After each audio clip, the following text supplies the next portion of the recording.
తన ఇరుగు పొరుగున ఉన్న దేశాలను కబళించాలని గట్టి పట్టుదలతో ఉంది చైనా.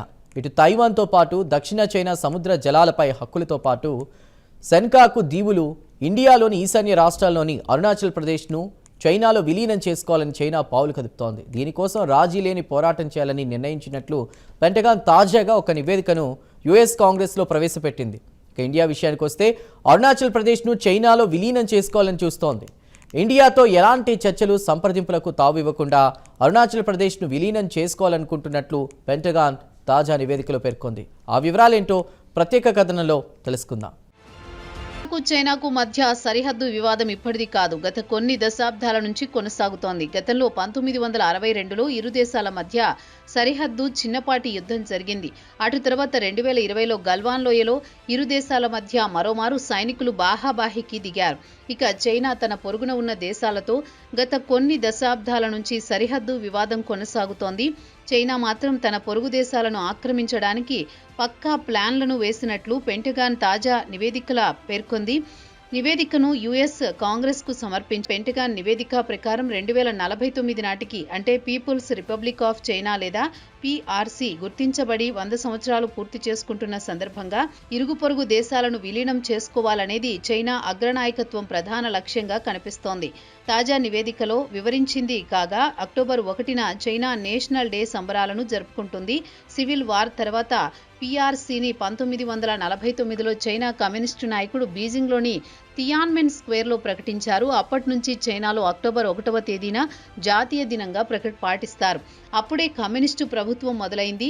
నేషనల్ డే సెలబ్రేషన్స్ సందర్భంగా మిలిటరీ పరేడ్లు, ఫైర్ వర్క్స్ జరుగుతూ ఉంటాయి. గోల్డెన్ వీక్ అని కూడా దీన్ని అంటూ ఉంటారు. దీనికి చైనా రిపబ్లిక్ గా 100 ఏళ్లు పూర్తి చేసుకున్న సందర్భంలో ఇరుగు పొరుగు దేశాలను విలీనం చేసుకోవాలని లక్ష్యంగా పెట్టుకుంది. అనుకున్న లక్ష్యాన్ని సాధించడానికి చైనా అత్యాధునిక మిలిటరీని సిద్ధం చేసుకుంటోంది. ప్రపంచ స్థాయి సైనికులను సిద్ధం చేసి ఇరుగు పొరుగు దేశాలతో యుద్ధం చేసి వాటిని చైనాలో విలీనం చేసుకుని బీజింగ్ సార్వభౌమత్వాన్ని కాపాడుకోవడంతో పాటు భద్రత, అభివృద్ధికి సిపి విషయానికి వస్తే అత్యంత సున్నితంగా ఉందని, ఎలాంటి బెదిరింపులకు విదేశాల నుంచి కానీ స్వదేశం నుంచి కానీ వస్తే వాటిని బలంగా ఎదుర్కోలేకపోతోంది.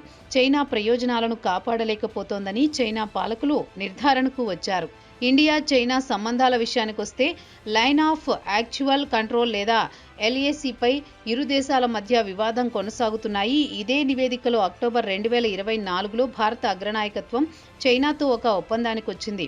ఎల్ఏసీ నుంచి ఇరు దేశాలకు చెందిన సైనికులను ఉపసంహరించాలని ఒక ఒప్పందానికి వచ్చారని గుర్తు చేసింది. China president Xi Jinping, India ప్రధాని మోదీలు అటు తర్వాత ఇరు దేశాలకు చెందిన మిలిటరీ ఉన్నతాధికారులు ప్రతి నెల సమావేశం కావాలని నిర్ణయించారు. ఈ సమావేశంలో సరిహద్దుల్లో ఉద్రిక్తతలను నివారించడానికి, అటు తర్వాత ఇరు దేశాల మధ్య ద్వైపాక్షిక సంబంధాలు బలోపేతం చేసుకోవాలని నిర్ణయించాయి. దానికి గాను ఇరు దేశాల మధ్య డైరెక్ట్ ఫ్లైట్స్, వీసాలు జారీ చేయడం, అలాగే విద్యావేత్తలు, జర్నలిస్టులు రాకపోకలకు అనుమతించాలని ఒక అంగీకారానికి వచ్చాయి.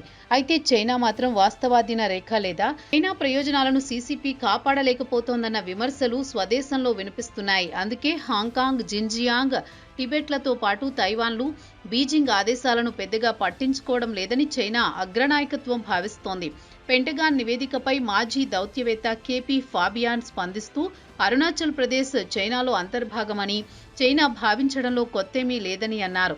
టిబెట్ 5 వేళ్లలో అరుణాచల్ ప్రదేశ్ ఒకటికి చైనా చూస్తుందని పెంటగాన్ భావించడం సరైందే అని ఫాబియాన్ కామెంట్ చేశారు. కాగా చైనా మాత్రం అరుణాచల్ ప్రదేశ్ ను ఇండియాలో అంతర్భాగంగా గుర్తించదని ఆయన అన్నారు. అయితే ఇండియా మాత్రం చైనాలో చర్చలు, సంప్రదింపుల ద్వారా వివరించారు. అయితే పెంటగాన్ తన నివేదికలో తమకు తెలియని అంశాలేవీ పెద్దగా చెప్పలేదన్నారు ఫాబియాన్. పెంటగాన్ చెబుతున్న అంశాల విషయానికొస్తే అవేమీ ఆశ్చర్యం కలిగించేలా లేవని నిపుణులు అభిప్రాయపడుతున్నారు. ఎందుకంటే ప్రస్తుతం అమెరికా చైనాపై పెద్ద ఎత్తున సుంకాలు బాది ఆర్థికంగా బలహీనంగా చేయాలనే ఆలోచనలో ఉంది.